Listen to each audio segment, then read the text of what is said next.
Hello and welcome back to the Outdoor Minimalist Podcast. I'm your host, Meg Carney, and I'm an outdoor and environmental writer and author of the book, Outdoor Minimalist, Waste Less Hiking, Camping, and Backpacking. Follow the link in the description to pre-order a copy of the book so you'll be the first to receive it on the date of September 1st, 2022. The Outdoor Minimalist Podcast has a goal to give listeners actionable ways to waste less hiking, camping, backpacking, and more during every step of their process. Your impact outdoors starts long before you hit the trail and goes beyond leave no trace ethics. You'll learn how to identify sustainable outdoor brands, how to ask hard questions regarding sustainability, and begin to shift and evolve your mindset to integrate minimalism into all of your outdoor pursuits. In episode 23 of the Outdoor Minimalist Podcast, I had the pleasure of learning the ins and outs of carbon neutral certifications from the CEO of Climate Neutral Certified. I had a lot of questions about how being carbon neutral works, how credible that certification really is, and how consumers and companies alike can benefit from knowing more about their carbon footprint. You'll hear a lot more from the man himself, but before we get to the interview, I'd like to introduce Austin Whitman. Austin is the CEO and co-founder of Climate Neutral, a nonprofit that provides a trusted certification for carbon neutrality. Since its launch 3 years ago, Climate Neutral has worked with over 400 companies. The Climate Neutral Certified label is used on thousands of products and has quickly become the leading consumer climate label. Austin's work in climate change began nearly 20 years ago and has spanned across roles in finance, policy, cleantech, consulting, energy, and nonprofits. Before we get to the interview, I just want to remind everyone that the Outdoor Minimalist Patreon went live last week, Monday, February 7th. If you aren't sure what the Outdoor Minimalist Patreon is, it is a listener support platform. At the current moment, I have two tiers, a $5 and $10 monthly fee that provides listeners, just like you, with extras like bonus episodes, early release of episodes, and exclusive Q&A content. If you want to learn more about how to sign up for the Patreon, head over to theoutdoorminimalist.com. Thank you so much for taking the time to be on the show, Austin. I'm grateful that you wanted to jump on and talk about the importance of the carbon neutral certifications and how all of that works. But before we get into that, do you want to just talk a little bit about how outdoor recreation fits into your life and some of the activities you enjoy outdoors? Sure.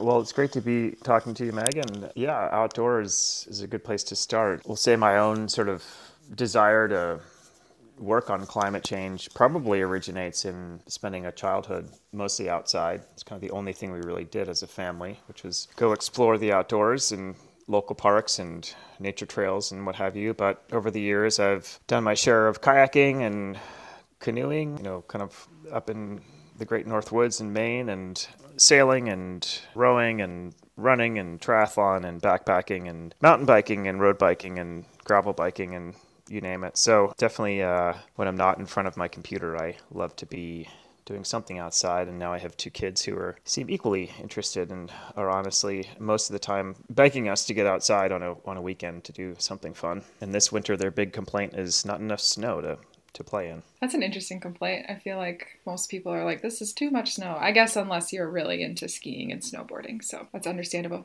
Or snowmen and sledding or whatever. Yeah, I think it's great to wake up in the morning and see that layer of white outside. It is. So is Maine where you live currently and kind of where the main office is for Carbon Neutral? No, well, I'm in Boston, and we're a virtual organization. We have folks in a lot of different places. So we have somebody in Vermont, we have somebody in Brooklyn, New York, a woman in Rhode Island, and then you guys in Seattle, and then someone in Southern California. So we're kind of spread all over. We've taken advantage of the flexibility of virtual work to hire great people wherever they are, and don't see an end to that anytime soon. So first off, let's just talk about the basics of what carbon neutral is. So for the audience that isn't fully aware, can you kind of define what carbon neutral means and what exactly the certification is? Yeah, so there's definitely a lot of word salad going on, and our certification is called Climate Neutral Certified, and it's definitely a version of carbon neutrality. People may have heard of climate positivity or carbon negativity or any different kind of flavor thereof. So what we did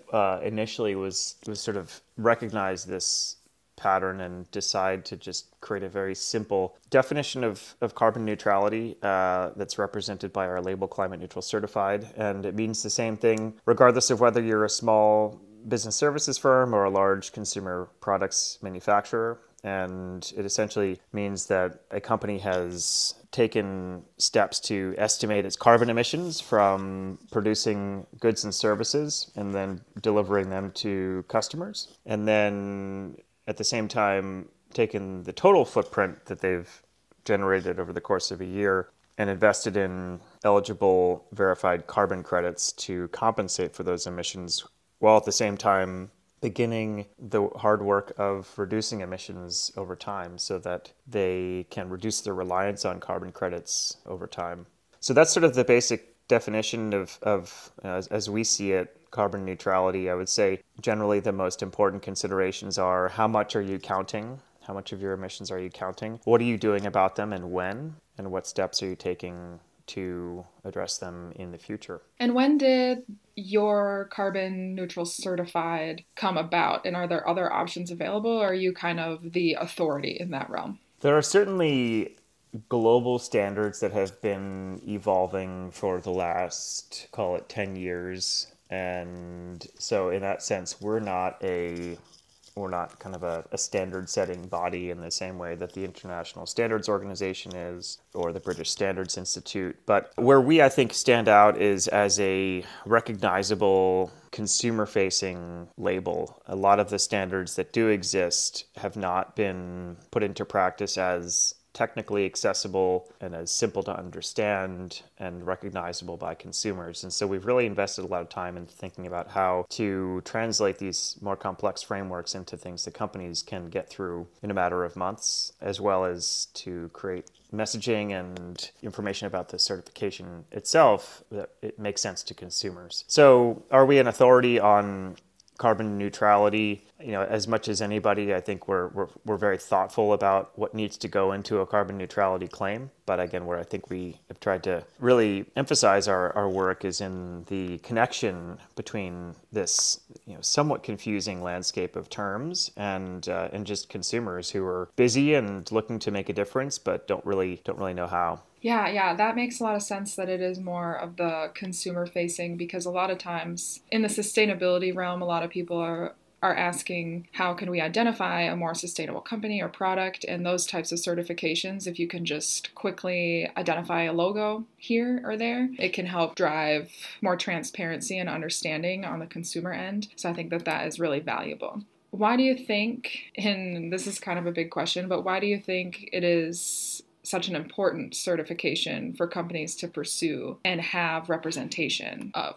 Because climate change is the most important environmental challenge in the world, and companies worldwide are responsible for, I guess, depending on how you look at it, somewhere around 100% of global emissions. I mean, maybe not quite there if you count natural systems, but basically people are causing climate change, and people mostly act through companies, as whether that's a company making fossil fuels to power automobiles, or a company making high chairs put in your kitchen, or a company making mountain bikes. Companies fundamentally sit behind the decisions that lead to global emissions. So we sort of looked at a landscape of lots and lots of eco labels back when we started the organization, but lots of eco labels that didn't necessarily speak directly to the impacts of climate change, climate warming emissions. And so that was why we thought it was important to introduce something that would speak really directly to that issue. Right, yeah. So before we kind of get into, I guess, the nitty-gritty of how companies can really implement these types of practices, whether or not they get a specific carbon neutral certified through you, you mentioned a couple of terms in the beginning that could be kind of confusing to some listeners. So first, can you kind of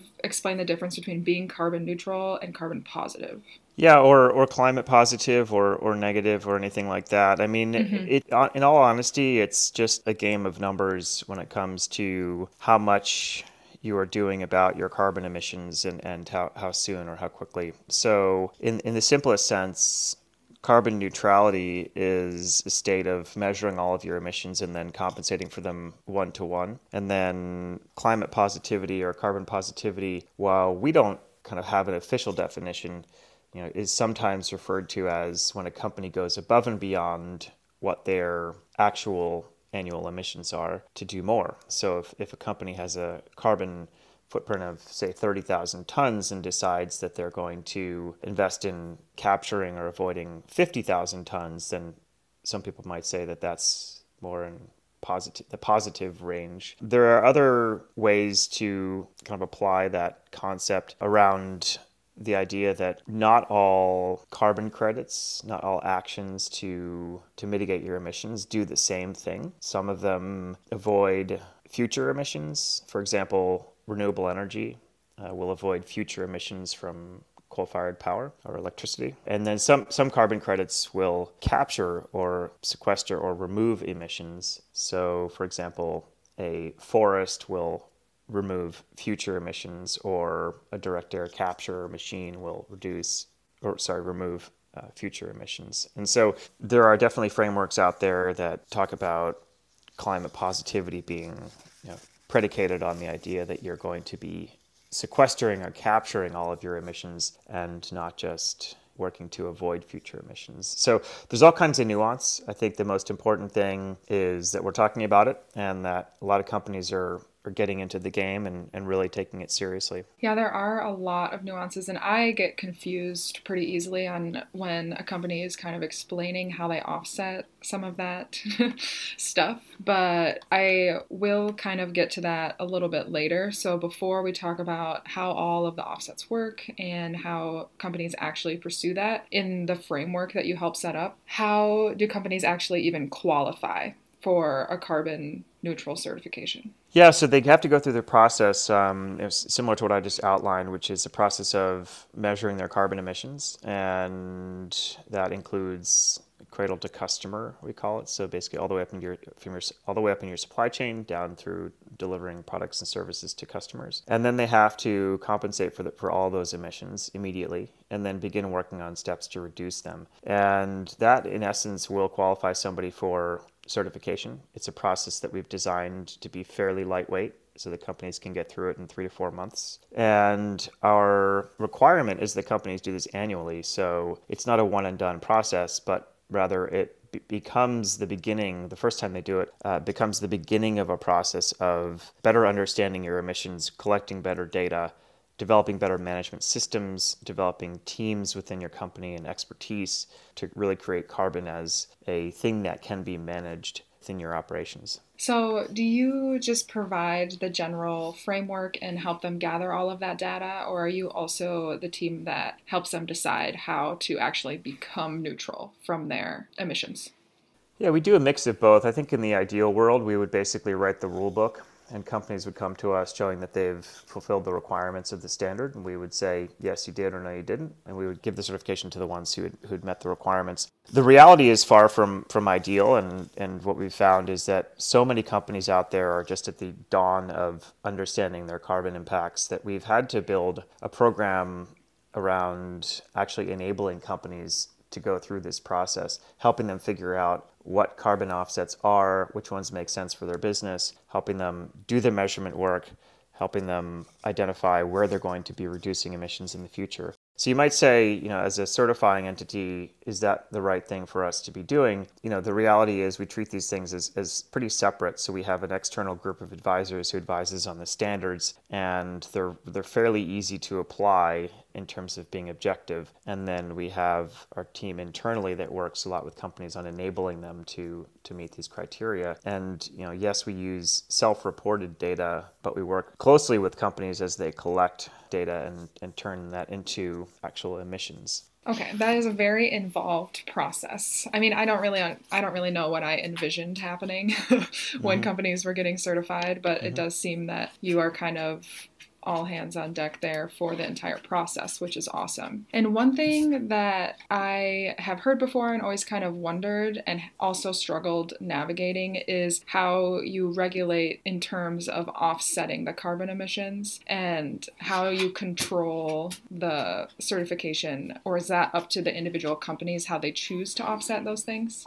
It depends. So for smaller companies, just for kind of logistical reasons, we require all small companies to purchase offsets through us because it would be a lot of work for us to have to organize a whole bunch of different verification and document checking to make sure that they've done it well. Medium and larger companies have the choice of whether to purchase credits on their own and then provide us the documentation or to have us purchase them. So it really depends, but we have a set of standards and eligibility criteria for projects that we include as part of the set of requirements, and companies have to follow that. Okay, so I'm not sure if you can answer this question, but if from a consumer standpoint, if I was looking at a company that stated that they were carbon neutral or positive, whatever they claim, and then kind of explained how they actually were offsetting, what would be kind of the criteria that would be legitimate? There's sort of legitimacy of the carbon neutrality itself, and then there's credibility and methodology kind of given to carbon credit selection. So I can really just kind of speak best in examples, I think, here, and so we have seen companies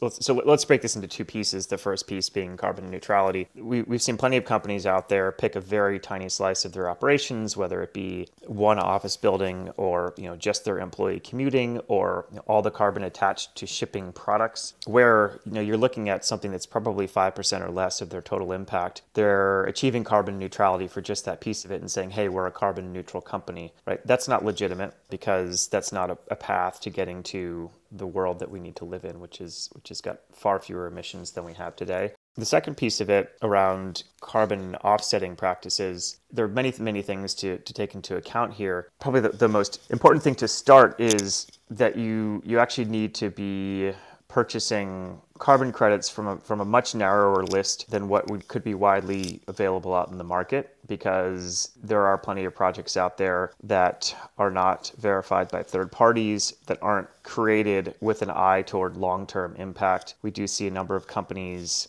talk about tree planting initiatives as a way of mitigating their carbon emissions. And while I love trees and it's important to plant trees, very few tree planting projects actually have the long-term stewardship that's necessary to really count them as an asset when it comes to carbon, and moreover to be able to actually quantify the benefits of those tree planting projects really requires that kind of long-term oversight. Tree planting projects will kind of put the tree in the ground, but then move on to the next one, not necessarily keep track of it. So that's an example where we've seen companies try to take existing efforts and turn them into carbon neutrality claims. And we say, again, that's great work. We love what you're doing, but to really count this as credible, or to use your word, legitimate, we need to be able to verify a whole bunch more information about these projects to make sure that they're going to have long-term impact. There are other rules and requirements that we have in the standards about selecting carbon credits, ranging from what year they were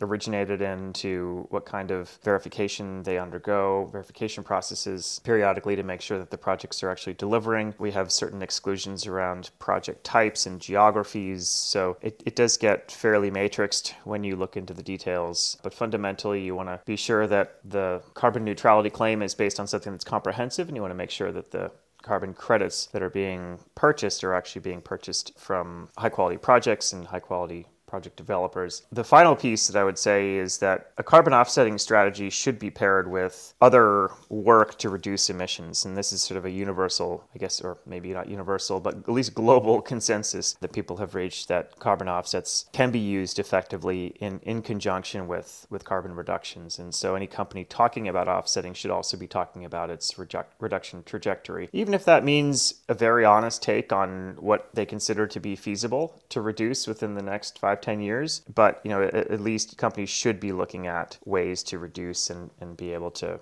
talk about what they're doing. Yeah, that was a lot for me to unpack there. So I'm going to kind of take a couple of pieces that you discussed. I'm really glad that you brought up the tree planting example because I think that that is used really often. And sometimes when I'm looking at a company, I see that they have that tree planting offset, but it really is the only representation of any type of, I guess, environmental pursuit that they're representing. So I don't think it's necessarily very transparent. And so it's interesting to hear you talk about that longevity piece. My question is, what is a carbon offset that if a company was paying you for the offset, what would be an example of one that is more credible? Yeah, and companies pay, to be clear about the role that we play. We aren't a project developer. We simply work with third parties who do projects. But if a company is purchasing a carbon credit through one of our what we call carbon credit pools, what we're looking for is that a project check a series of boxes around things that you should screen for. Would that project have happened without the money from carbon finance? Can you measure the outcomes from that project? Does the project have a long-term stewardship plan? Did that project harm any communities or people in the process of being brought to life? And then there are other things that get a little bit more into details, like is there a stable government regime in the place where the project took place? And if not, does that potentially introduce risk? Or was there cooperation with local communities in such a way that there is an actual governance structure for the project? So there's all kinds of stuff that we peel back the layers on when we look at these projects, and we work with a couple partners in this space who do similar work to scrutinize projects, just so that we can try to make sure that money that companies are investing is being put to the best use. Yeah, it's really nice to hear that framework and just kind of some of the specifics that you're looking for when you're seeking out those offsets. And something else you mentioned was the carbon reduction. So moving forward, earlier you said that it is kind of a yearly check-in with your carbon emissions, which is really awesome. And so when you're working with companies year after year, do you also help build the framework for how they can start to reduce and not just offset? Yeah, we have a limited amount of resource in this area, and our hope is that we can at least create the framework and create the reduction reporting model for companies. But our job is not to be consultants to companies. We don't have the capacity to do that, and I frankly don't love it as a business, because I think there are plenty of other great people who are much smarter than we are, who are able to do that. So we do get the ball rolling, but it definitely takes other resources and expertise to keep it rolling, particularly as companies get deeper into the journey. Yeah, that makes a lot of sense. It would be, with all the work that you're already doing, it would be impossible to wear all of those hats and do it really, really effectively. I'm going to kind of switch gears a little bit because I have some questions specifically about the outdoor industry. And I'm not sure if you have the data on this, and it's okay if you don't, but I am just kind of curious if you know about outdoor gear companies and outdoor industry trends in terms of carbon emissions and kind of how they are contributing to, I guess, the climate crisis. I don't have a better way to phrase it, so I'm going to use that phrase. Well, it's as good as any. Yeah. I don't think the outdoor industry is particularly different from really any other consumer products industry. From the data that we've seen from companies that we work with, a typical outdoor product, their emissions don't vary all that widely from companies that make things that don't have anything to do with the outdoors, but where there's also a physical product that's being made somewhere. So, what I mean by that is most outdoor products are made in a factory somewhere overseas, Vietnam, China. Most outdoor products contain a mix of plastics and metals and chemicals and coatings, and most outdoor products are put in boxes and shipped places and often shipped direct to customers. And the methods for doing all of that really don't differ widely from the fashion and apparel industry or even kind of the home goods industry. So, and I wouldn't say that outdoor companies in general have excelled at, for example, having their carbon footprint or meeting various other benchmarks that we want to try to see over the next 10 years. I will say the outdoor industry does a fantastic job of talking about what needs to happen, and there's a tremendous amount of collaboration among outdoor companies that we've seen who are keenly working to align on different ways to reduce emissions and improve production processes. But to my eye, that hasn't really resulted necessarily in a significantly lower average carbon intensity for products than you would find in any other industry. Interesting. Yeah, that is pretty related to another question that I wanted to ask you, which is just the general perception of people that enjoy outdoor recreation is that they're more environmentally focused and in their mindset and pursuits because you're spending so much time outside. And so I guess I'm not necessarily asking about consumer habits, but more so industry habits. Do you feel that more outdoor industry companies are pursuing carbon neutral certified or any of the other types of certifications like that? I think we've certainly, so our origins are in the outdoor industry, and we launched initially an outdoor retailer event in June of 2019. And so we definitely have a strong contingent of outdoor products companies that have become certified. I won't say that there aren't other industries like health and beauty, for example. They've moved very quickly and aggressively into climate as, kind of an extension to what they call clean beauty. Reducing chemical toxicity of products that you put on your body is now extended into reducing climate toxicity. And so, there are other industries that have been very progressive, but yes, we do have a lot of outdoor products companies that have taken this on. Yeah, that's good to hear. Also, really, I would not have guessed that the beauty products would be like kind of a standout. I don't know why. It's an interesting correlation, but it makes a lot of sense. What do you think could happen in the outdoor industry to kind of help move that needle a little bit further and to help more companies and not just have the conversation, because I think, like you said, the conversation is popping up a lot, but actually enact changes in their business models to not only be carbon neutral, but start that reduction piece that's also important? Yeah, I wish I had a single answer to this question, something that a lot of people are wrestling with. I mean, I think, this circular economy is sort of one bite at the apple, where goods don't necessarily travel from source to landfill, but they make their way back into circulation by being rehabbed and resold or recycled. So we've definitely seen a good amount of growth in that space in the outdoor industry.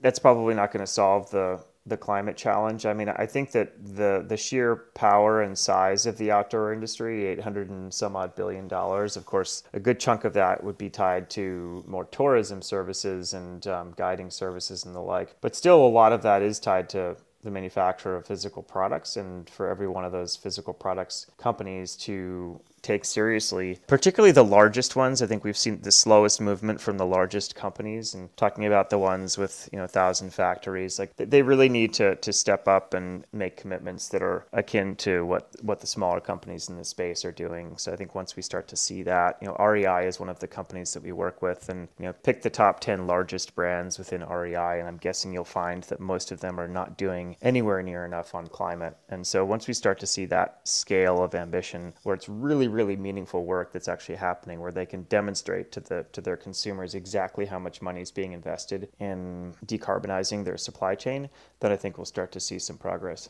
Yeah, I'm glad that you brought that up, because that is also something that I started to notice as I was researching for the Outdoor Minimalist book, is that a lot of the, I guess, big name companies seem to be lacking in some of those respects. And I saw a lot more action or identifiable action in smaller companies, which I thought was interesting, because I would have assumed that the larger companies, you have more money, it would be easier to invest in that behavior. But it is also probably difficult to change habits in supply chain when you are so large. Yeah, and I think with larger companies comes the pressure of larger investors, or in some cases public shareholders. Larger companies also have boards of directors that are probably recruited because they're really good at commercial success, but not so much driven by mission. And there's an exception to every rule, but I think with larger companies, you tend to have this broader set of stakeholders that are more focused on revenue growth and profitability versus actual passion and mission.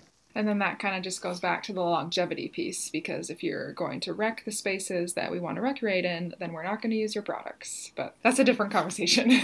Yeah, I mean, I hope the consumer pressure does move in that direction. I think, in general, I would say consumers and companies tend to express their opinion to the limits of where it's convenient. And then once it starts to feel uncomfortable, people generally move on.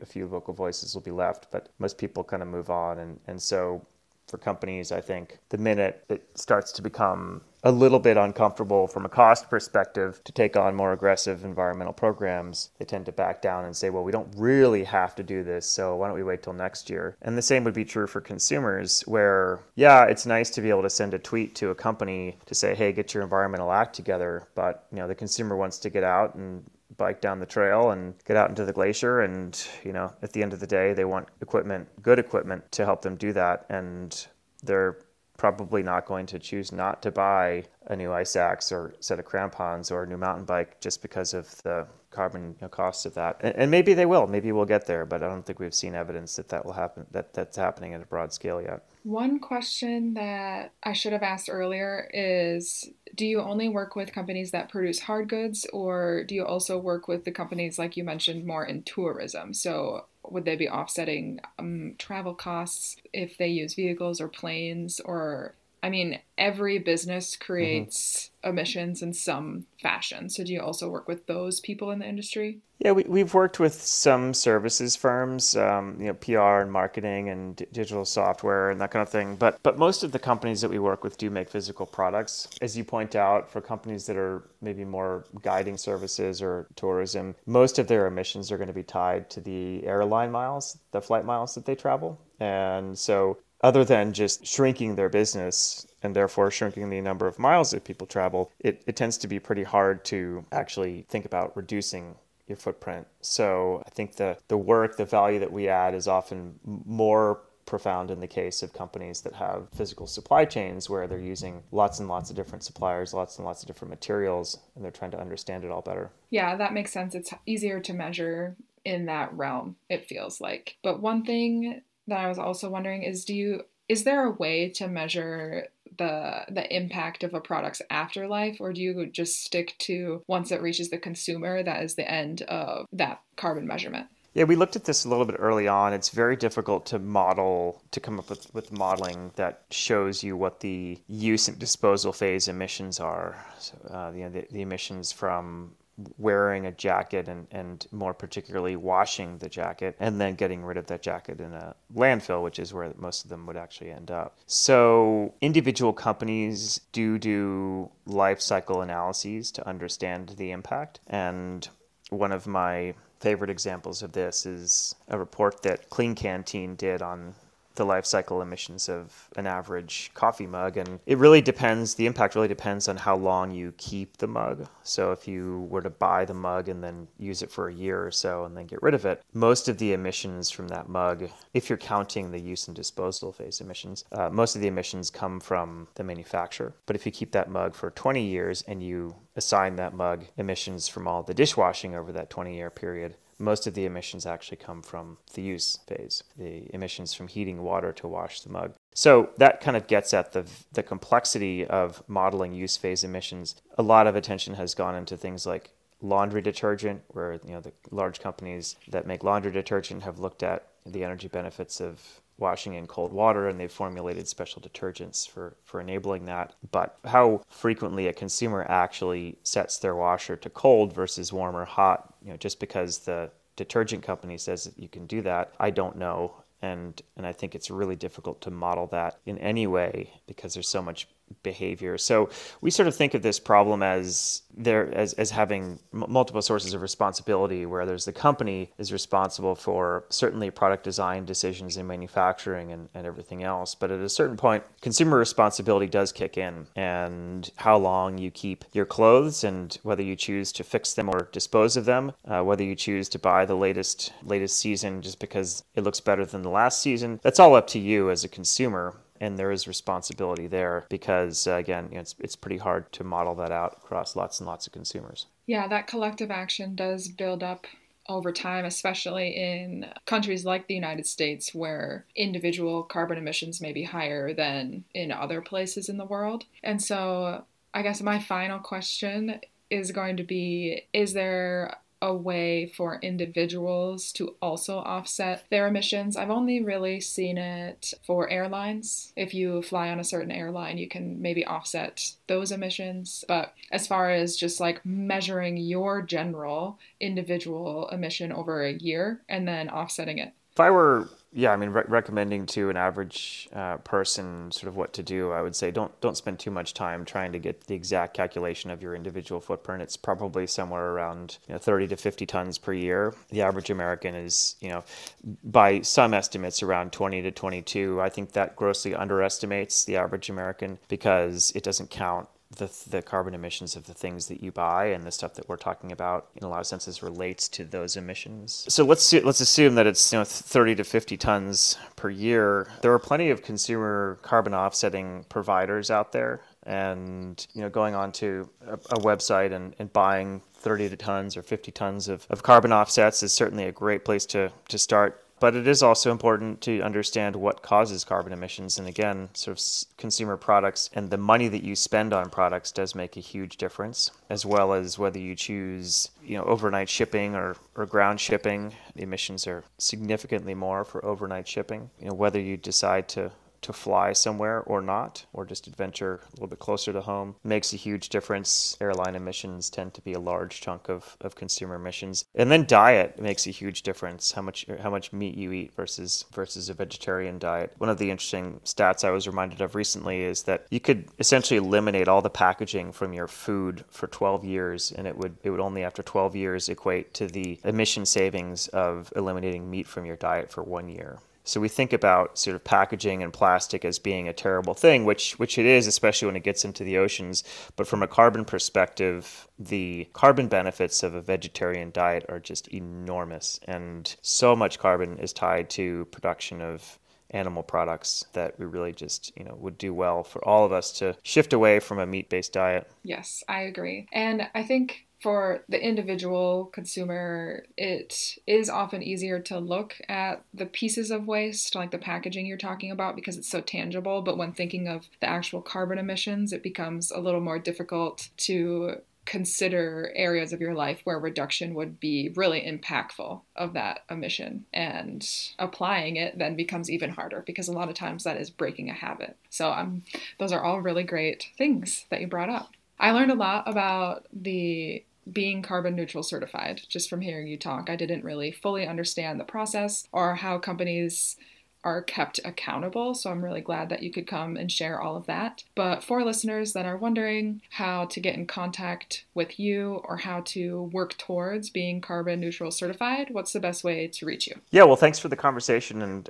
for having me on. I would say our website is a great place to start. We've got some information tailored toward companies, some information tailored toward consumers there. Our Instagram is probably our second most interesting place. It's at Be Climate Neutral. We do put up LinkedIn posts and Twitter. Twitter's a little bit active for us too, at Climate Neutral. Those are some good places to start. And yeah, I would encourage everybody to think about the companies that are their favorite brands and make the products that they love, and think about ways to communicate with those companies that you actually do care about the climate impacts of their operations. Because while there's no single answer to climate change, there's no question that we need more people demanding more. And that consumer pressure can make a difference. So yeah. I think that is important to stay in contact with them. So I'll put all of those links in the show notes so you can check that out later. And with that, thanks for being on the show. Thanks for having me.